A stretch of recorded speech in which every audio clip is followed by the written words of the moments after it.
What's up, everybody? It's Chris, and I'm back to react.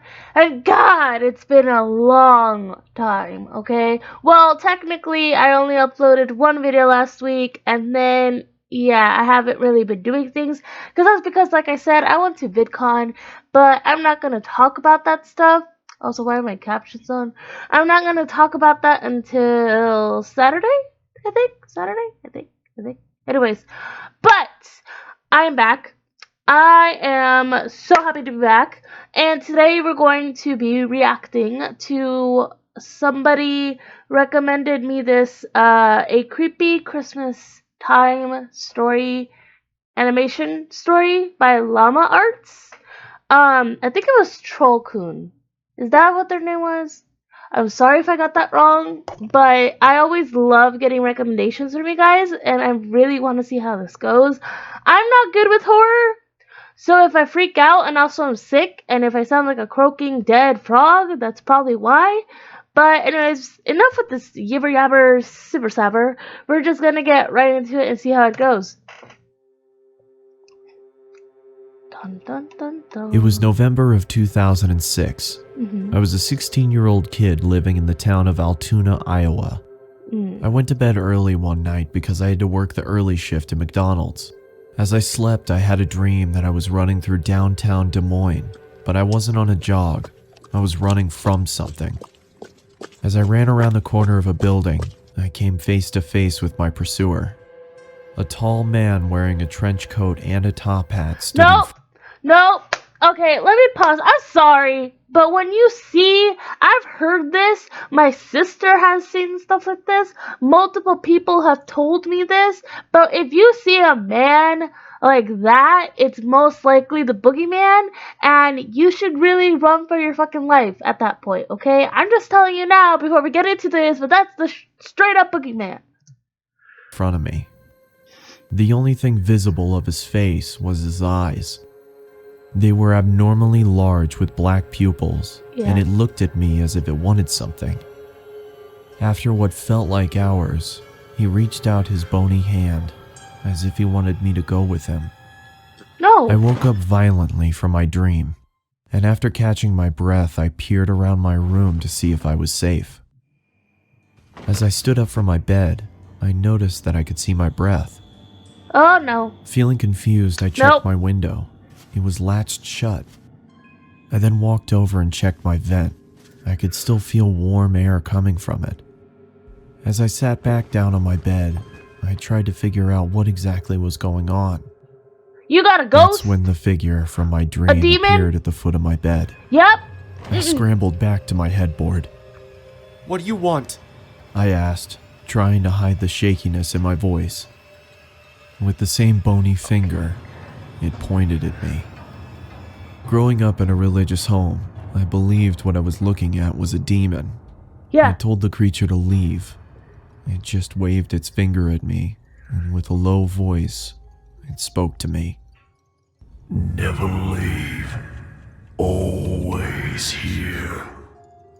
The creature then screamed loudly and disappeared. A feeling of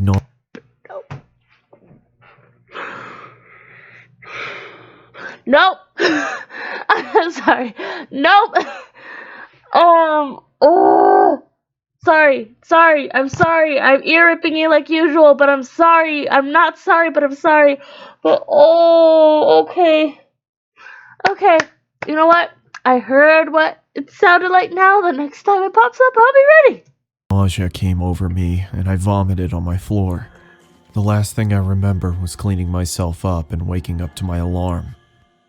It's been about a month since I had seen the top hat wearing man in my bedroom.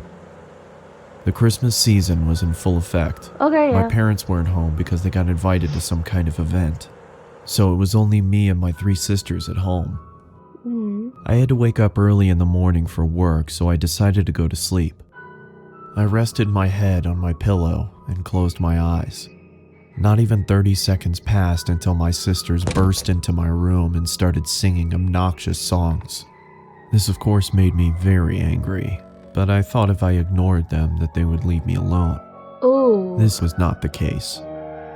As I pulled the blankets over my head, I started to feel the same cold feeling that I had in November. Okay, no. As the Protect your obnoxious singing sisters. subsided, I lowered the blanket below my eyes and saw the man standing in the corner of my room. Okay, so he's lucid In dreaming. one swift motion, entering. he charged towards me, and I blacked out. Okay, no.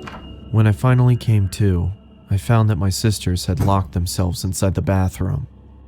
As I knocked on the door, they told me to go away. I asked them what happened, and all they could say was Mom and Dad were on their way home. I looked down and saw that my hand was slightly bloody. Holes were in the bathroom door, and a broom was sticking out of the wall. I then walked into the living room and found that there were knives stuck into the wall as well. The same wave of nausea passed over me, just like in November, and I threw up again. As I was cleaning up, my parents walked through the door. My father immediately walked over to me and gave me a good beating. Then he sent me to my room. Well, what I went happened? to bed crying. Not from the beating. I was crying because of the confusion. I had no idea what was going on. Somebody explain to this The next man what morning, happened. my sisters reluctantly sat next to me and told me what had happened. They said I got angry and chased them down and tried to hurt them. They said my eyes were red to the point where they thought I was bleeding from them. Oh, okay, no, that's not a pretty They sight. said I sounded like a different person. In 2011, that was the last time I saw the top hat wearing man. I just moved into a new apartment, and after a long, stressful day of unpacking, I took a shower and got ready for bed. Oh, please tell me it didn't happen As again. I started to drift off, I could feel that cold feeling Oh again. no. Mm-mm. I Nope. lifted my head and saw the man standing in front of me. Nope. The man's eyes were red now. No, thank you. With a low voice, just like on that November night, it looked at me and said, Never leave. Always here. Okay. No. Nope. First, I'm really concerned about that man's life now. I am extremely concerned by what will happen to him if he gets married, if he has kids, because that freaking demon 100% possessed him. I'm putting this a little bit up. I apologize. I always have it so down. I apologize.